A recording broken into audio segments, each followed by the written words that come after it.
1 João capítulo 5, vamos ler 2 versos, primeiro o 8, depois o 11, estarei lendo.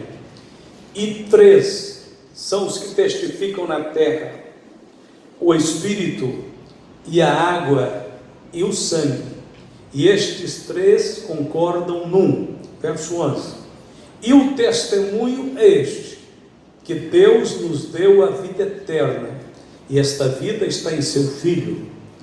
Amém. Vamos fazer uma breve oração. Querido Deus, queremos rogar a tua bênção sobre o momento desta palavra. Pelo teu Espírito Santo, vem trazer, Senhor, conforto, vem trazer, Senhor, segurança e direção para todo o coração, para todos os que ouvem, todos que buscam a tua vontade. Abençoe, Senhor, este lugar, a vida de todos que não só neste lugar, mas em outros lugares ouvirão tua palavra. Por onde, Senhor, esta palavra circular, que o Espírito de Deus possa estar presente para abençoar o ouvinte sincero, o coração que tem sede e fome do conhecimento de Deus. Oramos em nome de Jesus. O texto de João fala de 3 testemunhas, e fala que testemunho estas testemunhas primordialmente, fundamentalmente, tem que trazer, tem que dar. É o testemunho de que Deus nos deu a vida eterna, e esta vida está em seu Filho. Então nós podemos dizer que o testemunho destas testemunhas é sobre a nossa salvação. Se tem um assunto que Deus quer que fique bem claro para todas as pessoas, é a segurança da salvação. Não dá para viver neste mundo inseguro de que após esta vida não haverá nenhuma esperança. Então não tem a menor razão para existir, para viver a vida, essa vida tão passageira, tão curta deste mundo, da estrutura física do ser humano que passa rapidamente. Então a única motivação da vida é saber que continuaremos vivendo e não morreremos. A vida eterna, o Senhor cuidou para que você tivesse certeza da vida eterna, um testemunho da vida eterna no seu próprio coração. Deus sempre exigiu a presença de testemunhas para estabelecer qualquer negócio. Na lei de Moisés eram necessárias 2 ou 3 testemunhas para comprovar algum fato. Uma só testemunha contra ninguém se levantará por qualquer iniquidade ou por qualquer pecado. Seja qual for o pecado que pecasse, pela boca de 2 ou 3 testemunhas se estabelecerá um negócio. Deuteronômio 19:15. O Senhor Jesus também disse: ora, se teu irmão pecar contra ti, vai e repreende-o entre ti e ele só. Se te ouvir, ganhaste teu irmão. Mas se não te ouvir, leva ainda contigo 1 ou 2, para que pela boca de 2 ou 3 testemunhas toda a palavra seja confirmada. Mateus 18, 15, 16. Jesus então está lançando mão do mesmo princípio que a lei ensinava: 2 ou 3 testemunhas para confirmar fatos importantes. Paulo também escreveu: e esta, aliás, é esta a 3ª vez que vou ter convosco. Pela boca de 2 ou 3 testemunhas será confirmada toda a palavra. Segundo os Coríntios 13, verso 1.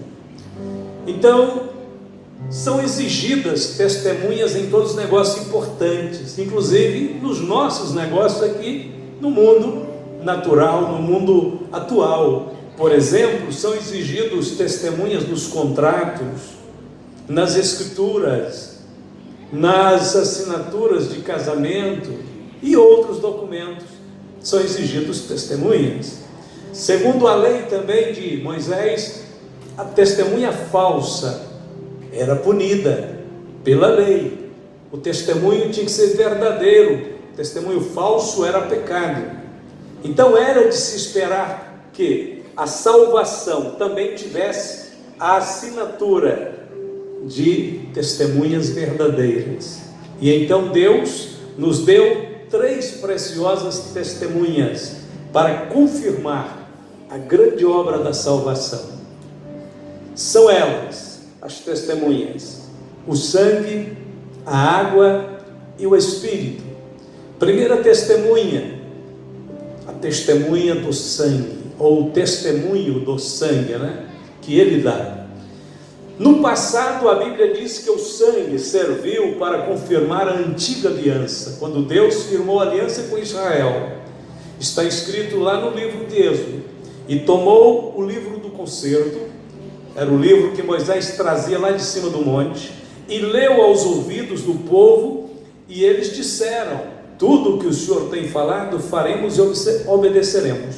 Então Moisés tomou aquele sangue e aspergiu sobre o povo, e disse: eis aqui o sangue do concerto, da aliança, que o Senhor tem feito convosco, sobre todas estas palavras. Êxodo 24, 7 e 8. Esta foi a celebração da antiga aliança, com a aspersão do sangue, no dia em que o livro da lei foi entregue. O sangue tem um grande valor na Bíblia, por ser a representação da vida. Somente esforça-te para que não comas o sangue, pois o sangue é a vida, pelo que não comerás a vida com a carne. Deuteronômio 12, verso 23. Então o sangue, desde o início, ele tem um simbolismo, ele tem um significado que tem importância no mundo espiritual. Deus estabeleceu que o sangue fizesse parte da história e da redenção do seu povo. Levítico 17, 11 diz assim: porque a vida da carne está no sangue, eu vou-lo tenho dado sobre o altar, para fazer expiação pela vossa alma, porquanto é o sangue que fará expiação em virtude da vida. Milhares de ovelhas, cordeiros, bezerros foram mortos nos altares judaicos antes que Cristo se manifestasse ao mundo. Dentre os vários exemplos registrados nas Escrituras, existem 4 exemplos, 4 momentos históricos significativos em que o sangue foi derramado. A primeira vez que o sangue foi derramado foi lá no Jardim do Éden, quando Deus teve que vestir Adão e Eva com roupas decentes, que ele teve que fazer de peles que ele tirou de um animal, certamente de uma ovelha ou de algumas ovelhas, para vestir Adão e Eva. Esta foi a primeira vez que o sangue serviu para a expiação, cobrir a vergonha, cobrir o pecado. O sangue estava representado naquelas peles, naquelas vestes. Segundo momento histórico que o sangue foi derramado, foi exatamente aquele que ocorreu no Egito, aonde Deus manda a Israel, o povo hebreu, matar o cordeiro naquela noite, que eles deveriam ser libertos da escravidão do Egito. Lá no Jardim do Éden, o cordeiro foi morto por uma família. Lá no Egito, o cordeiro seria morto por todas as famílias hebreias. Ou seja, dezenas, centenas de famílias seriam guardadas, protegidas pelo sangue do cordeiro que estava nos umbrais das portas, nas vergas das portas. Então aquele sangue vos será por sinal, disse Deus, nas vossas casas em que estiverdes, vendo eu o sangue, passarei por cima de vós, e não haverá entre vós praga de mortandade, quando eu ferir a terra do Egito, e este dia vos será por memória, celebrá-los eis por festa ao Senhor nas vossas gerações, e celebrareis por estatuto perpétuo. Deus estabeleceu que aquele ritual da Páscoa deveria repetir-se para lembrar que o sangue guardou-os da morte, os primogênitos, e fez com que a libertação se efetuasse. A terceira momento histórico em que o sangue foi derramado Foi aquele em que, quando Deus estabeleceu o tabernáculo, Ele instituiu um dia, em todo ano, somente havia este dia, chamado o dia da expiação, onde o sumo sacerdote entraria no lugar santíssimo para efetuar a expiação dos pecados da nação de Israel. Isso acontecia todo ano, no 10º dia do 7º mês. Era o dia chamado Yom Kippur, chamado até hoje de Yom Kippur pelos judeus, e se refere ao dia da expiação nacional. Era o dia em que o cordeiro morria, não apenas por uma família, não apenas por centenas de famílias, mas por uma nação inteira. A quarta vez em que o sangue foi derramado, foi a mais importante de todas. Foi o dia em que o sangue foi derramado no Calvário, pelo nosso Senhor Jesus Cristo. E aí o derramamento do sangue de Jesus no Calvário já não foi mais somente por um casal, nem por várias famílias, nem por uma nação, mas pelo mundo inteiro. Ele é a propiciação pelos nossos pecados, e não somente pelos nossos, mas pelos pecados do mundo inteiro. Então todos os homens, todas as pessoas passaram a ter uma provisão, a qual eles devem tomar pela fé, devem receber pela fé, porque já foi feita, está consumada. O Calvário foi a obra da redenção, do perdão, da reconciliação do homem com Deus. Mas nós vamos ver isso em alguns detalhes.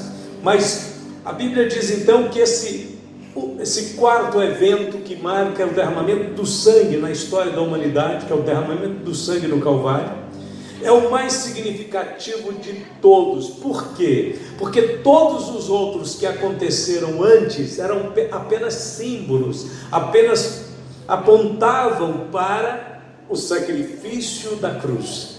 A cruz estava simbolizada em cada cordeiro, em cada ovelha que era morta nos altares judaicos. Quando Jesus vem, João exclama aquela expressão gloriosa: eis aí o Cordeiro de Deus que tira o pecado do mundo. E o Senhor Jesus então assume o papel de ser o cumprimento de tudo que foi desenhado, tudo que foi projetado no Velho Testamento. E ele então faz a consumação única e absoluta da redenção humana lá no Calvário. Mas vindo Cristo, sumo sacerdote dos bens futuros, por um maior e mais perfeito tabernáculo, não feito por mãos, isto é, não desta criação, nem por sangue de bodes e bezerros, mas por seu próprio sangue, entrou uma vez no santuário, havendo efetuado uma eterna redenção. Hebreus 9, verso 11 e 12. Por isso que o sacrifício de Cristo é único, porque ele é eterno. A validade do sacrifício de Cristo continuará por toda a eternidade. Jesus nos salvou, e Jesus continua nos salvando, e Jesus nos salvará para sempre. Então ele não é apenas o Salvador do agora, ele é o nosso eterno Salvador. Por isso que tem aquele hino que diz, né? Jesus é meu eterno Salvador. Ele nos salva sempre. A Bíblia diz que ele vive sempre para interceder por nós. E quase todas as coisas segundo a lei se purificam com sangue, e sem derramamento de sangue não há remissão. Hebreus 9, 22. O sangue faz a purificação, o sangue faz o perdão. Mas vamos ver o que o sangue faz em alguns pontos breves. O sangue de Jesus, em primeiro lugar, antes de mais nada, ele redime. Redimir significa libertar. Redimir significa resgatar. Então Pedro escreve sobre o sangue que redime, quando ele diz: sabendo que não foi com coisas corruptíveis como prata ou ouro que fostes resgatados da vossa vã maneira de viver, que por tradição recebeste dos vossos pais, mas com o precioso sangue de Cristo, como de um cordeiro imaculado, incontaminado. Fostes resgatados. Da onde você foi resgatado? De onde Cristo te resgata com o sangue dele? Ele nos resgata, ele nos compra do cativeiro da velha vida, da vossa vã maneira de viver. O homem não tem que ser liberto apenas do pecado, ele tem que ser liberto do pecado e também da maneira vã que ele vive. Esta maneira vã que nós vivemos antes de conhecer a Cristo está ligada à nossa natureza corrompida.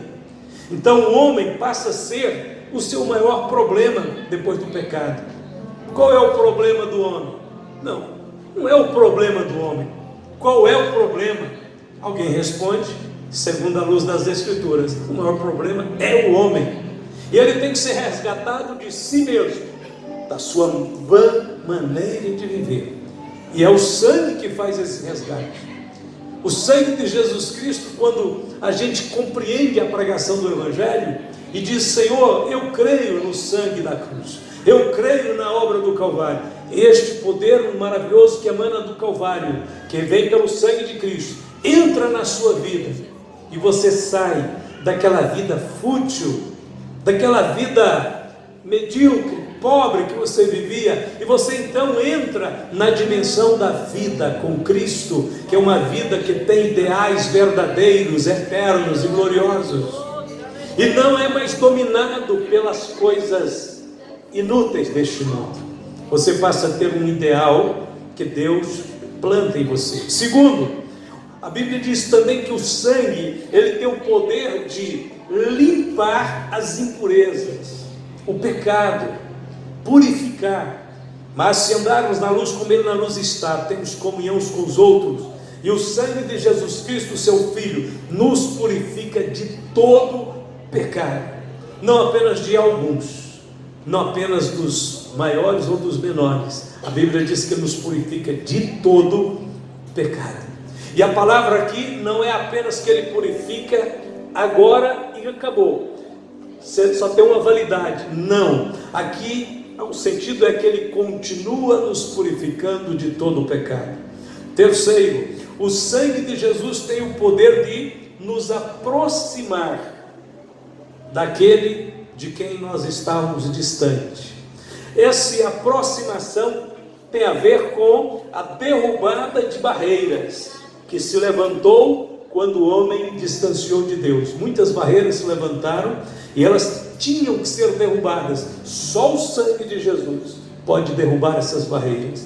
Mas agora em Cristo Jesus, vós que antes estáveis longe, já pelo sangue de Cristo chegastes perto. Perto de onde? Perto de quem? Perto da fonte da vida eterna, perto daquele que tem poder no céu e na terra, perto de Deus, perto da vida plena que há em Cristo Jesus. Quarto, o sangue também cancela a dívida. O pecado é uma dívida que nós temos para com a lei de Deus.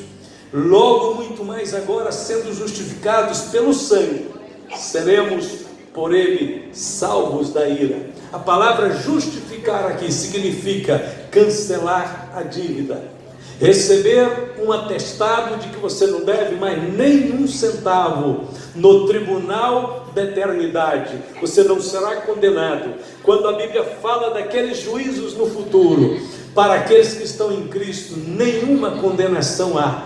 Nós só vamos passar pelo tribunal de Cristo para receber as recompensas pelo trabalho que prestamos ao reino de Deus. É para galardoar, não é para condenar. E por fim, a paz, aliás, o sangue faz a paz. O sangue promove a paz. Isso tem a ver com a obra da reconciliação. Aqueles que estavam em litígio, estavam em ofensas um com o outro, passa a ter amizade. O homem virou as costas para Deus quando pecou, distanciou de Deus, foi para longe. Deus nunca virou as costas para nós, mas nós viramos as costas para Deus pelos nossos pecados. E então não tinha outra maneira de fazer a reconciliação. O sangue de Jesus fez a reconciliação. E que, havendo por ele feito a paz pelo sangue da sua cruz, por meio dele reconciliasse consigo mesmo todas as coisas, tanto as que estão na terra como as que estão nos céus. E terminando, o sangue traz a vitória. Essa vitória implica na derrota de Satanás. Para termos a vitória, Satanás tem que perder, porque ele é o grande arqui-inimigo que trabalha, que conspira contra a nossa paz, contra a nossa alegria, contra a nossa alma. Para termos vitória, ele tem que perder. E como ele perde, você não pode derrotá-lo. Eu também não posso. Igreja nenhuma pode, nenhum líder pode. Então precisava de algo que estava muito além de nossa capacidade. O sangue de Jesus Cristo pode derrotar Satanás. E eles o venceram pelo sangue do Cordeiro e pela palavra do seu testemunho, e não amaram a sua vida até a morte. Aqui está um povo que vai vencer totalmente Satanás, vai derrotá-lo integralmente. E a Bíblia diz: eles o venceram pelo sangue. E pelo sangue. Mas vamos rapidamente, vamos passar para o segundo testemunho. Esse é o primeiro testemunho, o testemunho do sangue, onde o sangue de Jesus Cristo é aplicado, é invocado, é crido, é aceito. Há ali um sinal, há ali um testemunho. O sangue testifica no nosso coração, no nosso espírito, de que somos salvos. Salvos pela fé no sangue. Sangue de Jesus que traz justiça, purificação e paz. O segundo testemunho é o testemunho da água. João escrevendo diz que estão três que testificam na terra. Primeiro nós vimos o testemunho do sangue. Não estou falando na ordem que está na Bíblia, mas estou falando na ordem da redenção. Primeiro o sangue. Segundo, o testemunho da água. E o que vem a ser isto? Olha, a água nas Escrituras simbolizam duas coisas. Pode ser aplicada a duas coisas: ao Espírito Santo e à palavra de Deus. Não é, aqui nesse caso, não é um simbolismo do Espírito Santo. Por que não é? Porque o Espírito Santo é nominalmente mencionado. Então só resta uma alternativa: aplicar a interpretação de que a palavra, a água aqui se refere à palavra de Deus, porque essas duas aplicações são perfeitamente bíblicas, ou ao Espírito ou à palavra. No caso, o Espírito já foi mencionado nominalmente, nós vamos falar na próximo ponto. Então é sobre a palavra que Deus está nos falando, que a palavra dele é um testemunho a nosso favor.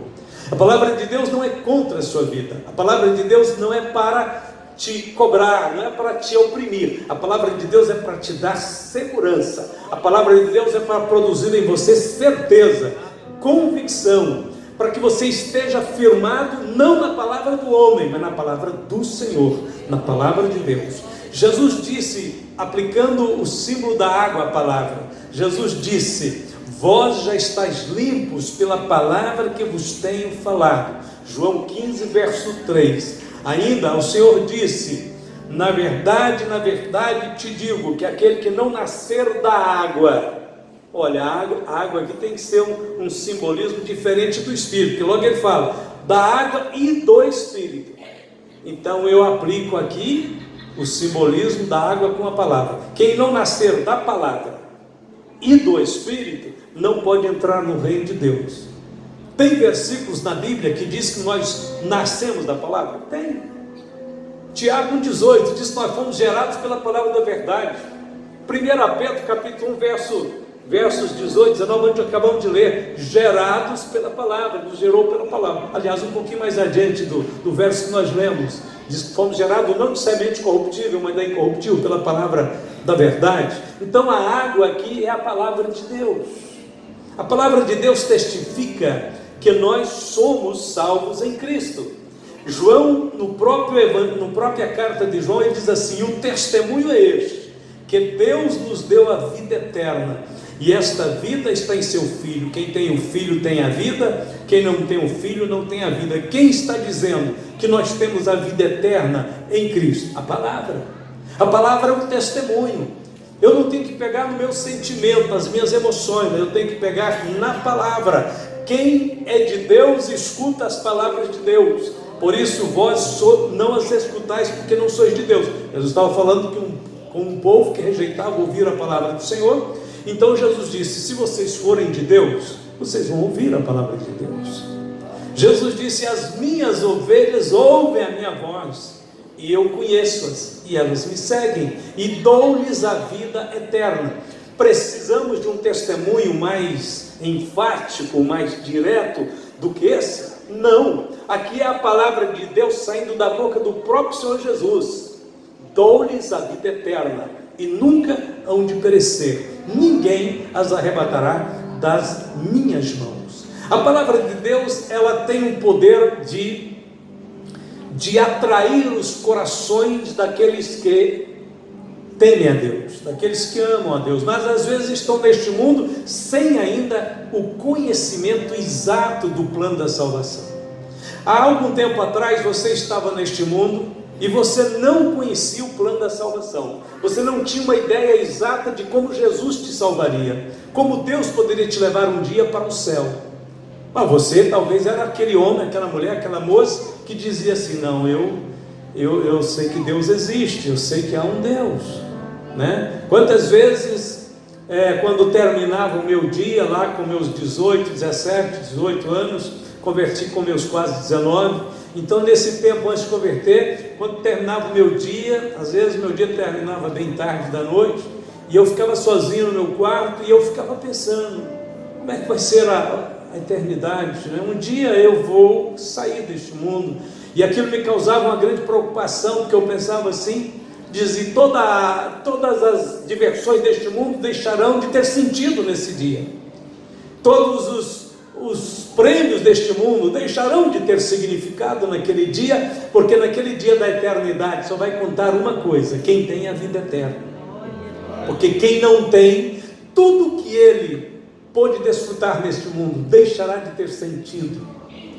E eu ficava bem preocupado, até que eu comecei a dizer para Deus: tem misericórdia de mim, meu Deus, não sei, não conheço a verdade, não sei como seguir o caminho certo, e eu sei que o Senhor é único e verdadeiro, só há um Deus. Isso era muito forte no meu coração. Irmãos, quando eu ouvi a pregação do Evangelho pela primeira vez, já dentro desse momento de crise, de busca, de decepção com o mundo, decepção comigo mesmo, quando eu ouvi a palavra pregada pela primeira vez, eu fui captado, fisgado, preso por Deus. Eu achei ali naquela mensagem que eu estava ouvindo, eu achei a resposta de todas as minhas interrogações. Eu abracei a proposta do Evangelho através daquele pregador que Deus estava usando, que não falava dele mesmo e da palavra de Deus. Eu entendi, ele repetia várias vezes: Jesus disse, Jesus falou, Jesus chamou, Jesus convidou. E eu acreditava que ali eu estava ouvindo uma palavra que era de Deus para a minha vida. E aí a palavra de Deus me atraiu, e eu fui atraído para um lugar que eu sempre desejei estar, mas não conhecia. Eu descobri que o meu coração era daquele lugar. Quando eu estava com os meus amigos lá na farra, na diversão, eu sabia que meu coração não era daquele lugar, mas eu não sabia qual era o lugar que o meu coração tinha que estar. Eu só conhecia aquilo, era o que o mundo me ofereceu, era o que as circunstâncias tinham me oferecido até aqueles dias. E então, é por isso que Jesus disse que nós devemos pregar o Evangelho em todo o mundo. Por quê? Porque aqueles que ouvirem o Evangelho, aqueles que são de Deus, ao ouvir o Evangelho, o chamamento do Senhor pela sua palavra, vão querer Jesus, vão querer Jesus. É aquela velha e antiga história do índio que acha um ovo meio grande, né, no meio da floresta, e traz para a aldeia, e sem saber o que faz com aquele ovo grande, coloca lá no ninho de uma das galinhas lá que eles criavam para chocar, e a galinha choca os outros ovos e aquele ovo maior, e quando saem os pintainhos, há um que é diferente de todos, um meio estranho, meio desengonçado, sabe? Ele não conseguia pegar o ritmo dos pintainhos, mas ele não tinha outra coisa a fazer, porque ele nasceu ali, e ele só conhecia aquela realidade. Então a galinha saía de manhã bem cedinho, e os pintainhos saíam atrás dela, e aquela outra vizinha tentava seguir os seus possíveis irmãos, né? A galinha ciscava, todos os pintinhos ciscavam, ele ia ciscar, não dava conta. caía, era desengonçado. A galinha comia minhoca, ele não conseguia comer minhocas. E tudo que os outros pintainhos faziam, ele não conseguia fazer direito. E aí ele começou a se sentir infeliz, triste. Por quê? Porque eu não consigo fazer a coisa do jeito que todo mundo faz. Eu tento fazer, mas não dá certo. Você era assim também? Tentava caminhar com seus amigos, ir para farra, ir para festa, ir para balada, ir para um lugar pronto, mas quando você ia, você se sentia infeliz. Você sentia que não era seu lugar, mas você não tinha outro lugar para ir, acabava indo, e aí chegava a voltar, mas voltava sempre pensando assim, mas que vida, se a felicidade que os meus amigos apresentam ter for verdadeira, então eu não tenho ela, porque eu nunca recebi ela nesses lugares. Aí sabe o que aconteceu? Quando aqueles pintainhos estavam ficando um pouquinho maior, o outro desengonçado continuava desengonçado, passou uma águia voando por cima da aldeia dos índios indígenas, e a águia soltou aqueles piados característicos daquela grande ave, porque as águias são as aves mais maiores que existem. Talvez acho que a águia seja maior. Tem águias que de ponta a ponta das suas asas abertas dá mais de 2 metros. Então elas podem voar nos maiores penhascos. E as águias não comem minhocas. E por isso, talvez tinha lá embaixo um pintainho diferente, desengonçado, que não comia minhoca. As águias não ciscam terra.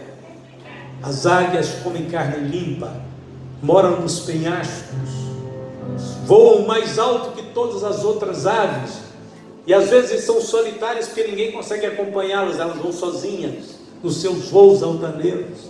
Ela passou por cima daquela tribo de índios, daquela aldeia, e deu os seus piados característicos, e então aquela avezinha lá embaixo disse: ei, este é o piado que eu entendo, este é o grunhido que eu entendo. Eu não entendo os piadinhos da mamãe galinha, mas eu estou entendendo esse piado diferente.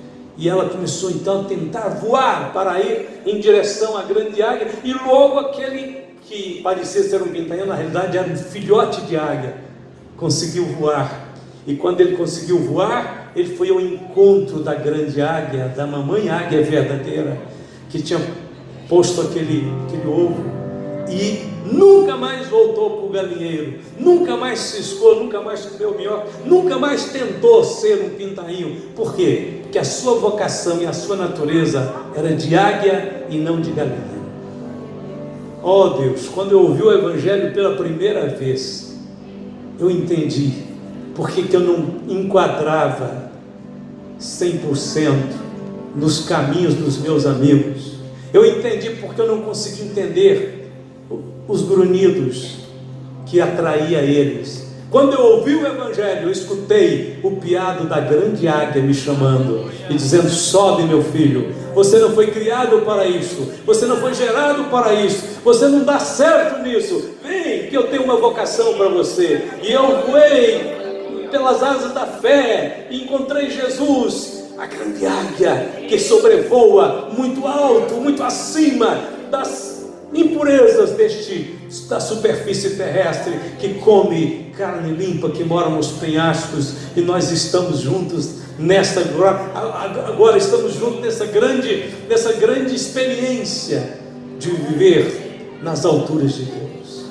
É assim que Deus salvou sua alma também. É assim que Deus te chamou um dia. É assim que Deus te atraiu para Ele um dia. Comigo foi. Não quis voltar mais.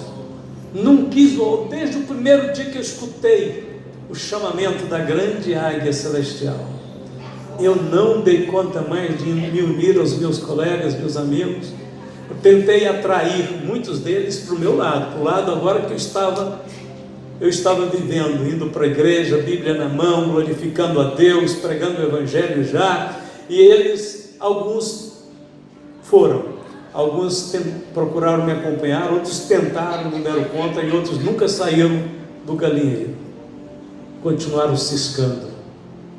E eu lamento muito, porque eu até gostava muito daqueles amigos. Eu não gostava, depois eu fui descobrir que eu não gostava do pecado deles, mas eu amava eles. Eram pessoas, seres humanos, eu queria o melhor para eles. Felizmente, não deu muito tempo de orar para muitos. Não é que eu parei de orar, é que muitos deles morreram. Tive amigos que morreram com 23 anos, com cirrose, tanto bebê. Morreu cedo, morreu jovem. Tive outros que morreram de outras formas, mas tudo relacionado com alguma coisa ligada ao pecado, ao vício. E isso dói até hoje muito meu coração, de não ter conseguido mostrar para eles que Deus não os criou para aquilo também. Glória a Deus. Nós temos um testemunho tremendo, que é o testemunho da palavra, mas vamos terminar com o testemunho do Espírito. São três que testificam na terra. Nós já falamos então do testemunho do sangue, testemunho da palavra, agora o testemunho do Espírito Santo. O mesmo Espírito testifica com o nosso espírito que somos filhos de Deus. Romanos 8,16. O Espírito Santo foi dado. Irmão, nós estamos falando de três testemunhos na terra.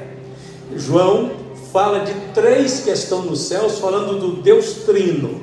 Eu não quero falar do assunto hoje, que fica muito longo. Mas voltando, os três que testificam na terra são elementos que Deus, são agentes que Deus mandou para a terra, está aqui na terra. O sangue de Jesus foi derramado, não foi no céu, foi na terra. O sangue de Jesus começou a derramar, a correr lá no Getsemane, né? Começou lá, foi derramado lá na casa de Caifás pelas agressões que ele recebeu, lá no palácio de Pilatos e depois finalmente lá na cruz. Então o sangue de Jesus ficou aqui na terra, é nosso. Nós podemos clamar pelo sangue, nós podemos nos cobrir, nos apropriar do sangue, e o diabo não vai um milímetro além do sangue.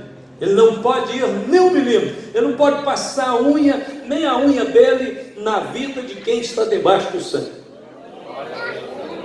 Só se a gente descuidar da vida e deixar um pecado, algum erro na nossa vida, fica como uma brecha, e ele pode causar algum estrago. Mas se você voltar correndo para debaixo do sangue de Jesus, pedindo a ele a graça e a misericórdia, o diabo não vai um milímetro além do sangue, nenhum.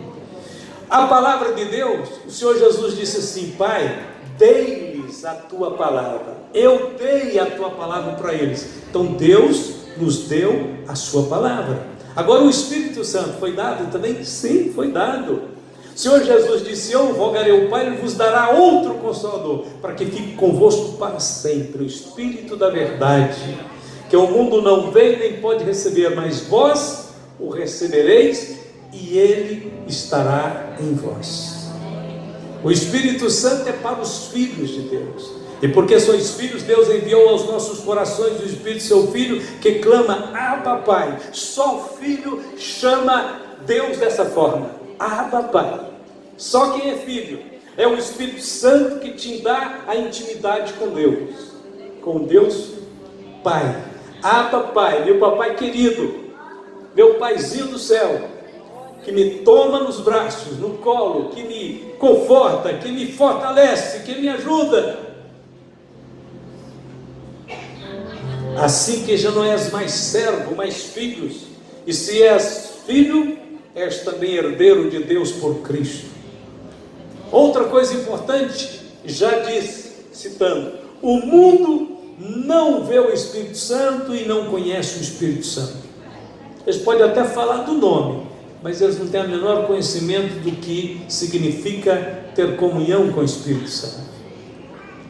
O Espírito Santo, a Bíblia diz que o mundo não pode receber. E por fim, o Espírito Santo que veio habitar conosco desde o Pentecostes, está aqui nos guiando em toda a verdade. Ele é uma testemunha permanente dentro de nós, nos falando da verdade, nos guiando na verdade, nos livrando do erro, nos livrando do engano, da mentira. Preste atenção na voz do Espírito Santo e você não será surpreendido por nenhuma heresia. Nenhum falso profeta te enganará se você aprender a ouvir a voz do Espírito Santo. Finalmente, para terminar, devemos ter grande amor e muito apego aos 3 elementos divinos que testificam de nossa salvação. Os 3 estão aqui falando para nós: você tem a vida eterna, você tem a vida eterna, você tem a vida eterna. Por que sabemos disso? Porque o sangue foi derramado para a nossa redenção. Jesus disse: este é o sangue do Novo Testamento, que é derramado por vós, da nova aliança. A palavra de Deus foi dada para nossa edificação, porque tudo o que antes foi escrito para nosso ensino foi escrito para que pela paciência e consolação das Escrituras tenhamos esperança. As Escrituras estão aqui para nos consolar, para nos guiar, para nos edificar. Então elas testificam de que nós somos salvos, somos geração eleita, sacerdócio real, nação santa, povo adquirido. E por fim, o Espírito Santo foi derramado para a nossa regeneração e para a nossa renovação. Aqueles que esperam no Senhor renovarão as suas forças, subirão com asas como águias, correrão e não se cansarão, caminharão e não fatigarão. Os jovens, os velhos poderão se cansar, mas os que esperam no Senhor não se cansarão, se renovarão. Quem renova nossas forças? O Espírito Santo de nosso Deus. Ele vem como sopro divino, como brisa suave, como vento transbordante, e enche seu coração, e te dá uma nova força, uma nova fé, um novo entusiasmo, e você levanta, e você salta, e você caminha, e você não para. O Espírito Santo é o poder de Deus em ação, é a unção de Deus na sua vida. Vamos neste instante de pé. Glória a Deus. O Senhor nos deu 3 testemunhas fiéis, verdadeiras. A palavra fala de um lado, o sangue fala do outro, o Espírito Santo de Deus fala de dentro, e você tem a certeza de que você é muito mais do que simplesmente um cidadão da terra. Você é um cidadão do céu, uma pessoa que já tem um nome escrito no livro da vida. Não obstante termos todas essas certezas, mesmo assim nós precisamos estar nos armando do poder de Deus, nos fortalecendo em Cristo e nos enchendo do Espírito Santo. Então neste finalzinho eu quero convidar aqueles que querem orar, aqueles que querem encher-se de Deus, aqueles que querem vir um pouco mais à frente aqui para a gente orar mais perto um do outro e buscar a presença do Senhor e receber a virtude de Deus para o seu caminhar, para o seu agir, para o seu viver. Então vamos fazer isso agora. Quem deseja vir, vamos falar com Deus, vamos agradecê-lo por isso, porque Ele nos deu testemunhas para nós não termos dúvida da bênção dEle, do poder dEle, da presença dEle. Louvado seja Deus. Até as crianças estão buscando a Deus, jovens aqui estão buscando a Deus, anciãos estão buscando a Deus. Todos nós queremos mais de Deus. Glória a Jesus. Pode vir esparrando um pouquinho aqui na frente. Vou pedir os obreiros que puderem descer, impor as mãos e pedir a bênção de Deus. Vamos orar juntos. Glória a Jesus. Vamos falar com o Senhor. Querido Deus, eterno Pai Celestial, nossa intercessão e clamor nesta noite, Senhor, pela presença, pelo mover do Senhor na vida de todos os meus irmãos, este povo, Senhor, que foi comprado pelo sangue da cruz, que o Senhor guiou, que o Senhor atraiu, que o Senhor chamou. Pai, em nome de Jesus, estende as mãos, abençoe a imposição de mãos dos obreiros, vai trazendo virtude, vai trazendo força, vai trazendo saúde ao corpo, à mente, tirando a aflição, a preocupação, o temor. Deus vivo e poderoso, movimenta, Espírito de Deus, vem tocar nossas vidas, vem encher nossos corações da plenitude da Tua presença, Pai, em nome de Jesus. Pai, vai caminhando, vai, Senhor, percorrendo os caminhos, Senhor, da Tua igreja, vai fazendo manifestar a virtude e a graça do Espírito Santo a favor desses irmãos, em nome de Jesus. Em nome de Jesus, receba agora a visitação do Senhor, o poder do Espírito Santo que te cura, que te fortalece, que te levanta com poder, que te dá autoridade sobre o mal, sobre os demônios, sobre os espíritos perturbadores. Seja em nome de Jesus nessa noite derrotado toda a obra do maligno.